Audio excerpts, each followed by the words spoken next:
I'm going to teach you a couple things that I thought was real helpful. How old are you guys? 9, 10. Anybody older than 10? 12. 13. So you're all, you know, from a baseball standpoint, from my standpoint, we're all in the same general area, okay? And you know what I think is really cool about the baseball, we're talking about pitching, is the things that you learn now, and I'm telling you the truth here, I'm not making this up, the things that you learn now will last as long as you play, okay? And that's whether you play for 9 more years till you're 18, or 5 more years till you're 18, or if it's for 20 more years until you're 30 years old, okay? The things you learn about pitching now are the same. You know, when I'm coaching this summer for the Mud Hens and you watch me run out to the mound to talk to the pitcher when things aren't going real well, probably going to be talking about one of the things that we're learning here today, and that's the truth, okay? So that's what I think is pretty cool about it. If you like playing baseball, you got some things you can learn at this age and work on that last and last and last and last, okay? I use 3 numbers, okay? And I'm talking about pitching. And again, this will not matter no matter how old you get, okay? And I'm going to show you here, and then we'll go practice a little bit, and we'll do it in the throw, okay? So we get the grip, like Teddy was telling her. Teddy, CJ, who's in the middle? Nick. Like Nick was telling us, we can hold it with the seams. Okay, that just means my fingers are right on top of the seams, or across the seams. Is that? Yeah, or across the seams, okay? Or it's just, like it says, you're going across the seams, either like that, or up here, either way. Across the seams or with the seams, okay? But I have 3, and actually I'm going to use 4 numbers, okay? I think the first one's pretty important too. Okay, and I'm going to show you, and then we'll go practice, okay? The first one is we get ourselves ready to pitch, okay? So number 1. And that sounds pretty simple, but a lot of guys, we don't do number 1 right, and it makes all the rest of these things a little bit tough, okay? So I'm going to pretend my catcher is straight ahead. That's where home plate is.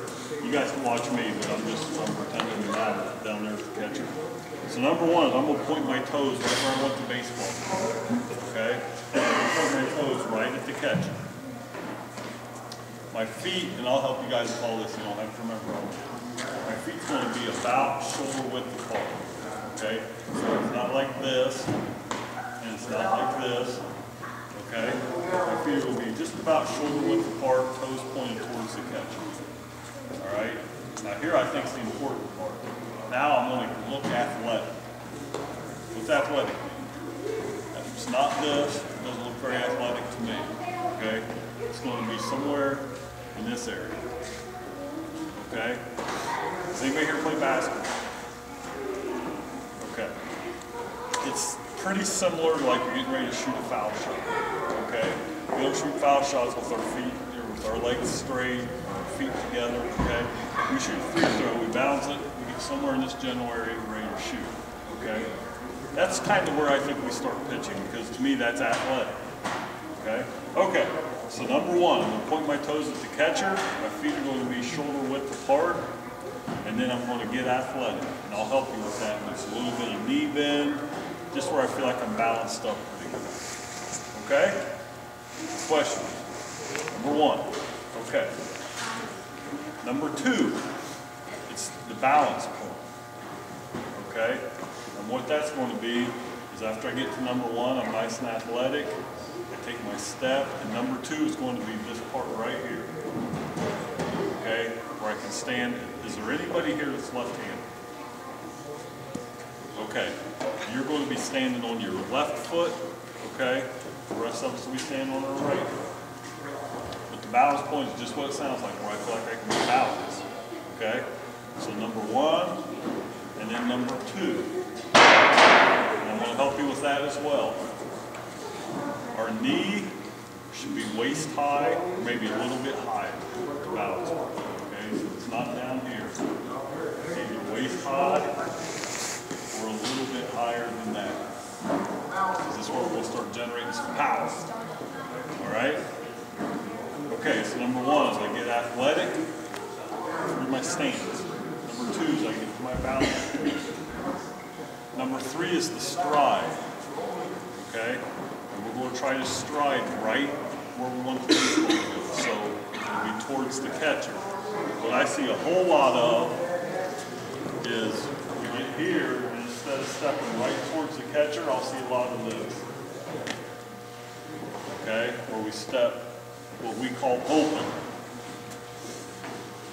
For right-hander, that's going to be you're stepping to the left. For left-handers, you'll be stepping to the right. We don't really want to do that. Okay, there's a couple reasons we don't want to do it. The biggest reason is as you start to get a little bit taller and stronger, is it does make you a little more susceptible. It's a little more likely of injury. Okay, and that's the big thing. We don't want that. All right. It just puts a little more stress on our arm when we open up. Okay? The second reason is it does affect our accuracy. Okay? Sometimes when you're younger, you're a little bit smaller, not as much. Okay, we'll step over here and we can still throw it where we want it to go. And I'm thinking that you guys are going to play till you're in high school, college, mud hens. Okay? And I do know as you start to get taller, stepping over here is going to make the ball start to go different directions. We don't really want that. Okay? So, 1 is I get athletic. 2 is I get to my good balance point. 3, I step right where I want the baseball to go, which is towards the catcher. Okay? And then 4 is just simply the follow through. Okay? To me, the easiest way to think about following through it is when I throw it, I get ready in case the guy hits the ground ball back to me. Okay, here's what I see a lot, and a little bit of it's because our number 3 goes over here. I'll see this. All right, that's not very good follow. If the guy bunts or if he hits the ground ball back, I'm not ready to field it. Plus, kind of like if our number 3 goes over there, if our number 4 goes over there, it does make the ball go a different direction. Okay? Okay, so one more time and we're all going to do it. 1, 2, 3, and 4. We're ready to catch. All right? Okay, I want it to be a long line here this far apart from